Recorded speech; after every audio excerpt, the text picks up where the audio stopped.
Good morning. It's Monday, December 23rd.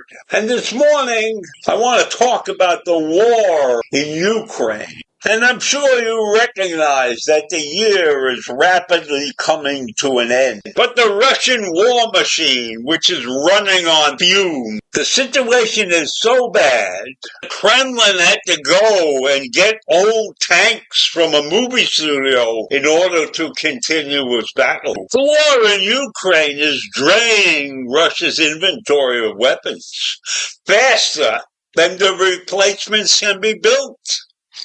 And they can't get enough supplies from the rest of the world because the rest of the world really doesn't want to have anything to do with this particular situation. Of course, stupid North Korea sent a bunch of their people over there to get killed.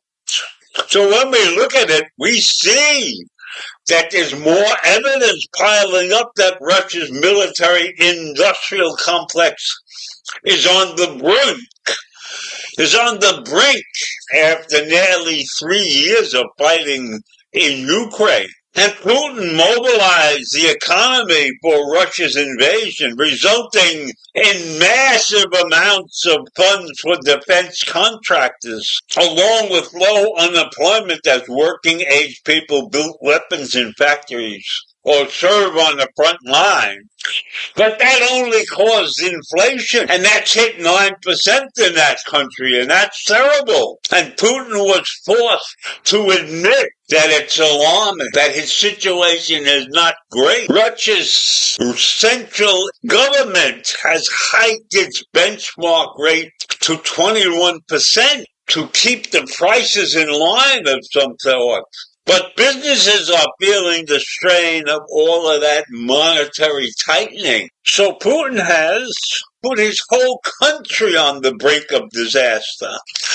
So I don't know how that country is hanging in there. I am sure that there's a large percentage of the population that are not happy that they went to war. And many, many young men fled the country when this whole thing started because they didn't want to have anything to do with Putin's fight, And the arms company, Rostock, warned that if rates stay high, then the majority of the help that Russia has needed would go bankrupt. The owner of the Russian steel giant Severstal said it's more profitable for businesses to scale back operations and park their money in interest-bearing deposits than to put it to work building weapons for Putin's stupidity. And the head of the Chesblink Forge and Press plant said at some economic forum that key areas of mechanical engineering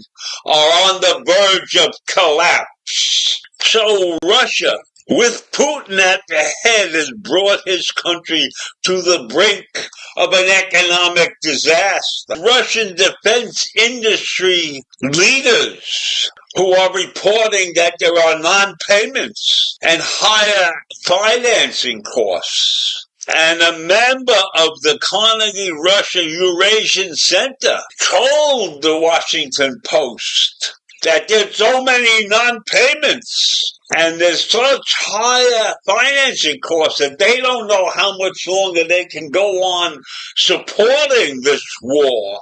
And there are other analysts that have predicted that the Russian economy can't sustain Putin's war on Ukraine for more than another year, because they cannot replace their battlefield losses. And they can't go around digging in the archives to get Cold War weapons out of storage. So what's going to happen? Do you think that Putin is going to step back and say to the world, I made a big mistake and I'm sorry?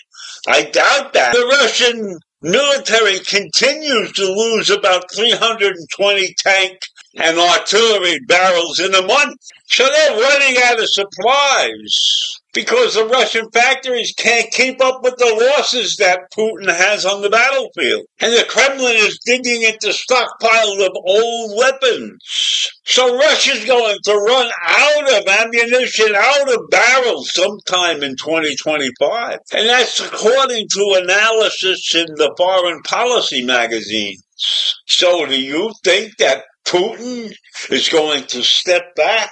No, he's an egomaniac. He's going to stay with this war till he runs Russia into the ground. And the situation is getting worse. You can imagine that. And don't forget, he brought in North Koreans to die for him. And I am sure that his ally Kim Jong-un is not happy about that. So we have Russia on the brink of a major bankruptcy. And maybe that'll end the war.